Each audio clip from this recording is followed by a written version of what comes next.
your state mandates and stuff it. I mean, we're to the point here. I mean, we can do what we can do, but the state can't keep telling us what to do and spend money when there's no money there. When does it stop, and when do we start even trying? I mean, we can do the best we can do, but when we try to stay in compliance with state mandates, it gets to the point where it's physically not or financially not. You just can't do it. So what's the state going to do? Throw us in jail if we don't go by their state mandates, or do we write them a letter and say, as of this day, we're not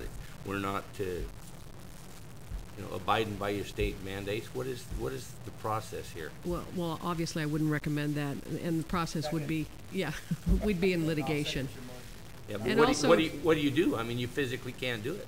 Yeah, and also, You financially just can't do it. It's not a question if you want to, or you say you wouldn't recommend that, but you can't do it. Yeah. I mean, that would be a matter for the courts to decide. And also, ignoring state mandates and failing to pay the state, or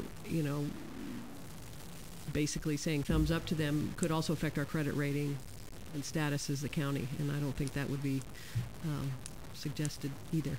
So.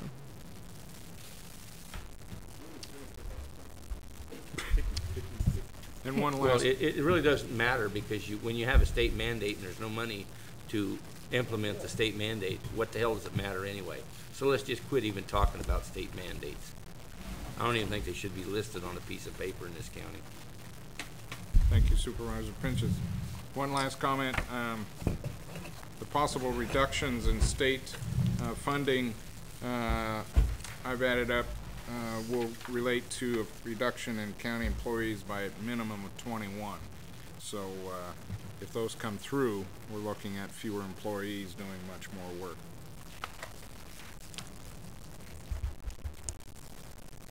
Is there any other questions? So I'd like to just move ahead very quickly, and then I'm going to, Allison is going to be doing her PowerPoint.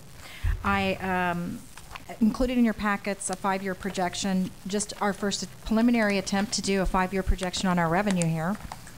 It kind of, basically, if you notice, it coincides with the revenue that the auditor has shown in her revenue layout that she's provided in the packet. For 07-08, our adopted budget, we're projecting, if the $5 million in mid-year cuts does occur, that we're looking at a negative 4% overall fund balance available.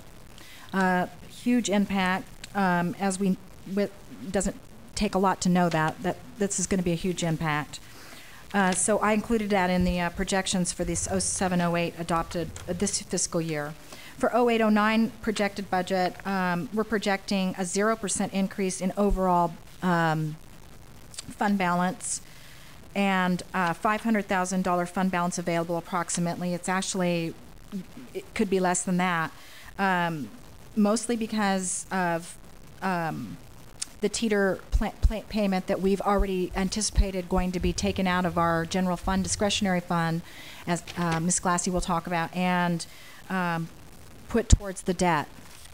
And then for historical reasons, for the next few years, next 3 years, our normal historical factor percentage increase overall is 5%. So this is just an informational piece of what it would look like, what our revenue will look like in dollars, projected out for 5 years, just for your information. And so if there is any questions, be happy to answer them. Questions of the board? Classy? So I was just going to move on through. I didn't know if at some point you want to take a break or anything. This would be a good break point, but if you don't want one, I'll keep going. To the board, we need a break? We can't afford a break. Yeah, and it's not mandated.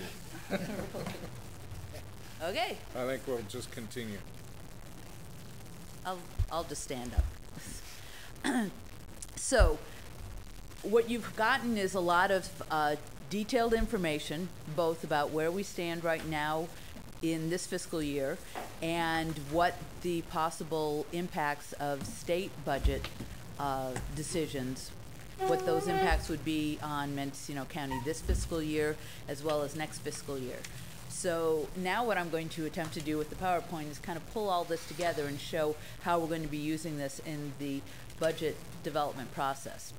So this presentation provided the second quarter report, reviewed the state budget cuts, but this workshop also begins the 2008-09 budget development process. This is our kickoff, and we will be forecasting what we see the issues being, not just the state impacts, but also the local priorities and the local issues we'll be dealing with.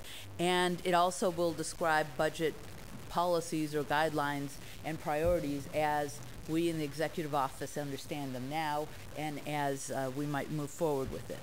So we are building the budget, and this particular picture shows that it's a rather precarious thing to do. So developing the budget involves several different activities. One is budget workshops, and we have a number of budget workshops scheduled where the CEO and department heads will be making presentations, and there'll be a chance for board discussions and board direction. The activity of developing the proposed budget itself means incorporating these projections, these policies, these priorities, and having it reflected in that fiscal document. And then there are public hearings, in particular the public hearing on the final budget, which takes place later. So the budget calendar is actually rather full for this year. This is the kickoff on February 25th. The next time you'll see us is on April 1st. That just happened to be the day. When we will give you an update on the budget process and anything new that we've learned, and also go through the fee hearings. And in particular this year, the fee hearings are part of the budget process. So they're scheduled before we begin to meet with the departments so that the outcome of those hearings can be taken into account in the development of the budget. Then you've got May 19th is a workshop. It'll be the third quarter review, which is the last time we've got specific information before we will adopt the proposed budget. And it'll be an overview of the budget as it stands at that point.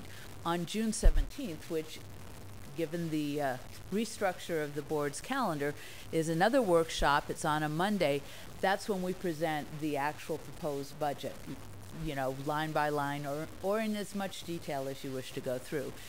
The 24th, a Tuesday, is when you actually adopt the proposed budget. And then the public hearings are in August, and the final budget is actually adopted in September. So from here, the budget instructions to department heads will be issued at the beginning of March, and the budget materials are due back to the executive office in mid-April, and by the last week in April is when the executive office and the department heads meet and start going over the budget.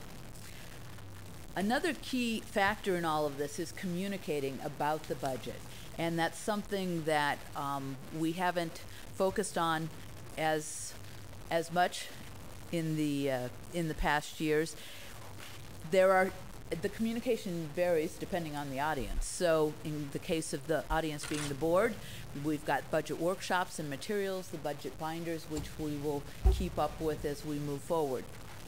For department heads, we've got the executive team meetings, and at the February meeting, we talked about some of the budget issues as we understood them and coming into this budget workshop. It will be a topic of discussion at the next executive team meeting as well. They also get copies of the materials, and then we have the budget conferences. In terms of staff, the materials are posted on the website. I believe it was Friday morning after the board packet was released and public. We put all of the materials that were provided to you on the county website, and so that was taken care of, and our plan is to do that going forward with all packets that come from the budget workshops. We also, in the past, 2 years ago, did budget presentations between the